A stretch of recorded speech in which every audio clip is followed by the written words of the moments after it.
I am 63. I've got a 45th class reunion this summer. I am a cisgender gay male. I'm an old white guy. A lot of people look at me and go, boomer. And I don't blame them one bit because get off my lawn. So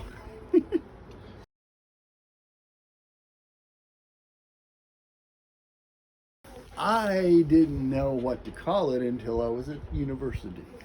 Okay. I knew I was different, but I was also neurodivergent before they had a name for that. They sent me down to the special learning trailer where I self-paced, and I was in 5th grade before I got out of the 3rd grade because I don't think like others. I would be in like 3 different reading programs in the summer. You know, Pizza Hut's brought back the pizza for the kids. I would get pizza where I lived. I would spend 2 weeks with one grandma, get another pizza there, and 2 more weeks with another grandma and get another pizza there. So I was tearing up books. Dad would hide them from me or throw me out of the house. So we'd never gelled because I wasn't the boy. I wasn't, you know. So I mean, how,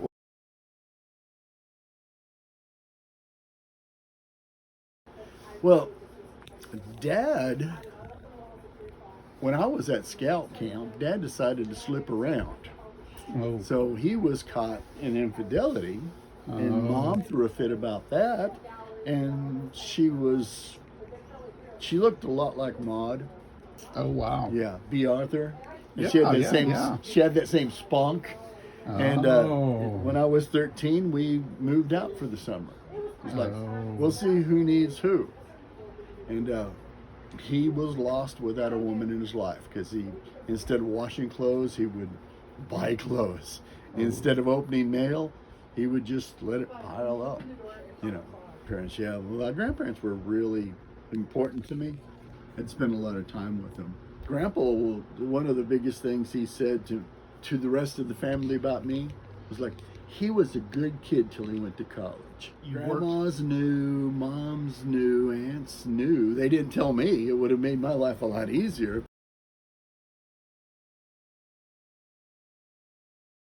Northwest Missouri State. Okay. That's Maryville, Missouri. Yeah. I was born in Maryville, but raised in Kansas City, in the suburbs of Kansas City. Really? So when okay. when it came time for college, it was time for me to get out of the house. Mm-hmm. My graduation gift was a 10-speed and a suitcase. It doesn't get any clearer than that. I started off with history. I'm really excited about that because history's always intrigued me. Okay. But I ran into a problem with the 2 professors, the dean and the sub-dean of history.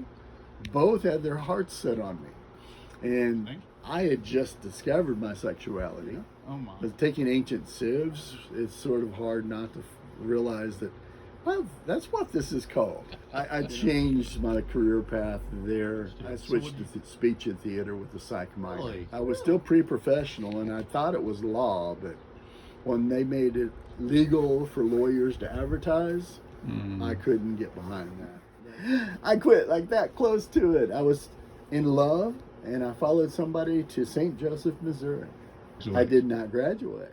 I was in finals of the last year. Oh, I mean, 4 more days, I would have had something. I fell in love.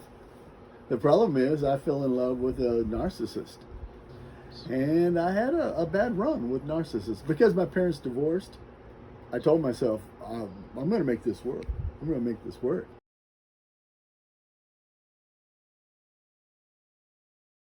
I was working with all state wrestlers. Okay. I mean, they were all amazing. They're still all amazing, Wow. you know. But one of them asked me if I was gay, and I said, how can you prove something like that? Now, in retrospect, he's gay, and he's been gay all along, but I thought it was a trap. I didn't know that it was a bridge or an olive branch. A lot of restaurants through high school. Okay. Tips are good. I learned all the different counters, worked all the different positions. I worked a full year at the first restaurant, worked in ranches during college. Okay. And the son of the ranch was gay, and he wanted me to, he wanted me to stay and work the ranch with him. Okay. Oh, But I thought I was going to go to Texas and work the rigs. I wanted to come down here and work in the oil industry. I got down here and there was a bust. I couldn't find work. I got to Texas and couldn't find work. So I went to the employment office and I smoothed a little bit, and I had a job within 2 days. I ended up at Pinecrest Country Club in Longview. It's the Narcissus to St. Joseph, Missouri, where I did an internship, and I got I'm a PA1 psych with the state of Missouri. And I was there a year, and because I had 4 years of college and I had a year with the state working psych, I was able to go into the Navy. I went into the Navy in '85. Now, this is before Don't Ask, Don't Tell. This is when you could be thrown out. I did a short term. I was 2 years. Senior medical yeoman with RTC NTC San Diego. It was like Boy Scout camp all over again. yeah. You know, I ran the medical hold. So if a recruit was sick or broken, they would send them to my division, and I would sort out whether they were really sick or not. Right. And if they weren't sick, I'd send them back up front. And if they were sick, then I'd move them across the hall to long-term hold, where we'd have to figure out if we broke them or if they were broken before they got there.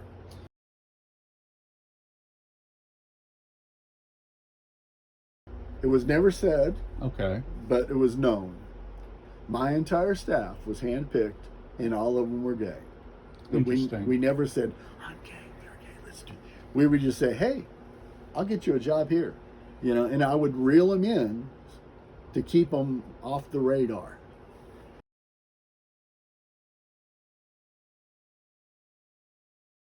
San Diego didn't want me. If you're not born in San Diego, they don't want you to stay in San Diego.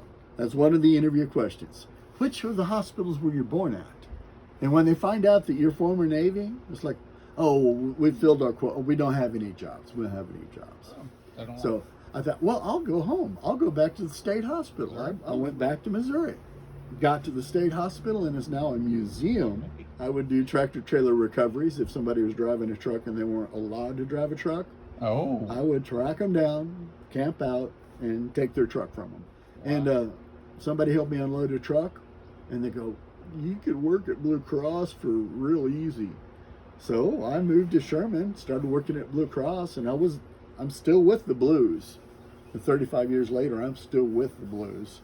They've changed the name on the building 4 times, but I'm still still with the Blues. So you're basically doing insurance.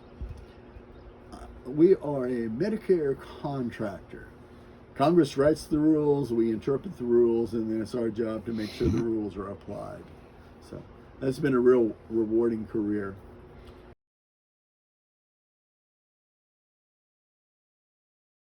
You know, I've got all this theater experience, I've got this education, this training, and we've got Sherman community players. So I show up down there to build a set just out of the blue, and I had 5 years of perfect attendance, and I had to be out of town, so they canceled the workday so I could keep my perfect attendance. And they go, hey, we need a permanent part-time technical assistant. And it's like, okay, I'm going to be here anyway. So I went on the clock with them.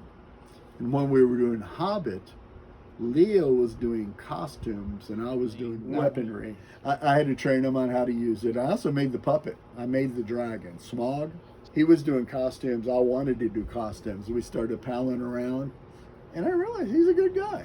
He wasn't a narcissist like that second one or that first one. It would have been 12 years because during COVID, when they said they were going to take away the rights, I got brave and I asked him to marry me, and he goes, nope. Yeah. It took him a week to think about it. You know, when they talked about taking it away, that's when I proposed. Hey. And when Pastor heard that we were going to get married, he said, I'll be pissed if you do it at the city hall.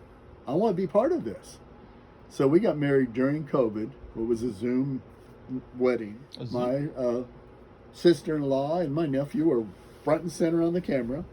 And I said, did Scott make it? And she reached out and grabbed him and pulled him in the frame for just a second. So my brother made it to the wedding.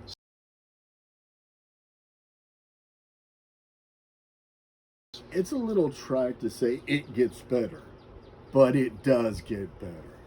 I mean, some of us went through incredible grief to get us this far along the line. Find your people. If you're not safe, don't come out.